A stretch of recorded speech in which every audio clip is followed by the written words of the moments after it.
one of the ways that we coach our clients in our business plan, or we have it broken out into the quarters.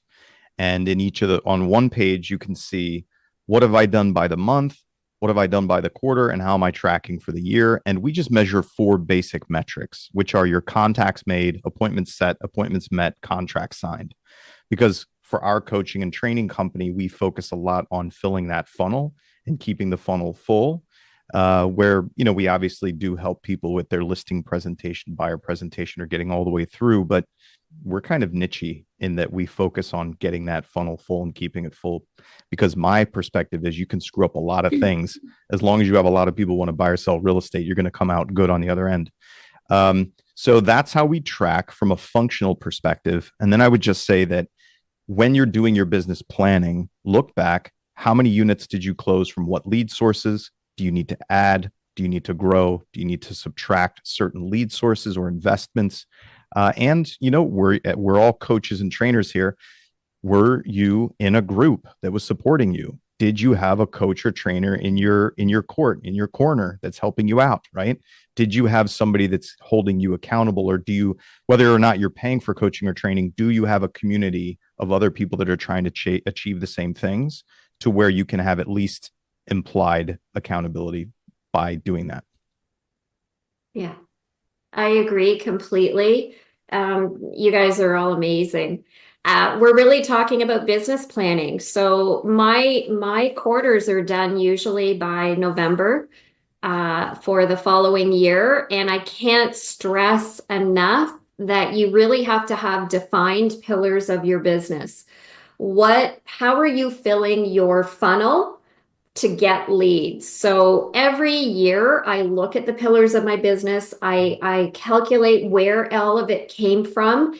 And then I always think too, I'm always open about, is there another pillar I need to be adding in to continue to fill this funnel?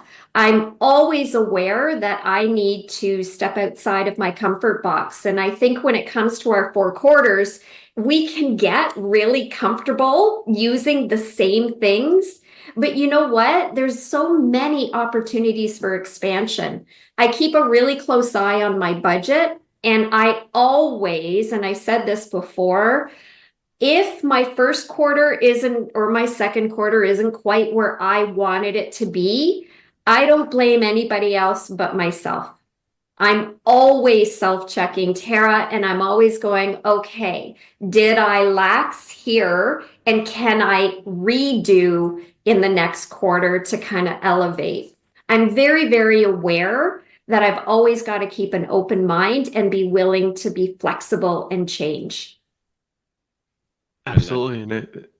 Go ahead, Paul. I like what Tara said. I would just piggyback right onto that and what Dale said. One of the biggest things that we do, and I could tell you, all of us as a realtor, as a salesperson, is we forget to follow up. So all these quarters that we have coming through, one of the main things you could do, and write this down, is very important. It's called set, reset, carry over. If you employ this into the practice right now at the beginning, and know that you're going to set something, if it doesn't go through, you're going to reset it, and then you're going to carry it over to the next day, the next month, next quarter, next year.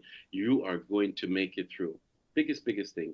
It's following up, using all of these plans that we have and that we're giving you, and just following through. Set, reset, carry over. Just want to slide that in there as we continue on. Well, and it's knowing your numbers, right?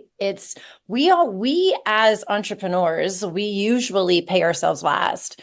And it's so important to know what is the lifestyle that you want to live, and how much money do you want in your bank account? How much money goes to the IRS? How much money goes to expenses? And kind of work your numbers backwards and see how many transactions is it going to take me to make that number in my bank account and pay my taxes.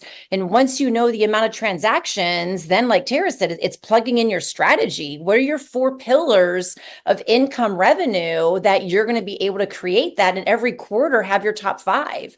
These are my top five things, because how do you eat an elephant? one bite at a time. If you try and tackle everything in the first quarter for the entire year, you're going to fall on your face. So you've got to break it down into quarterly goals for the year goal, because the worst thing in the world, right, is I want to have X amount of transactions, and here you are in February. Well, you're already behind the ball. And then what you're doing today is going to be 60 days out.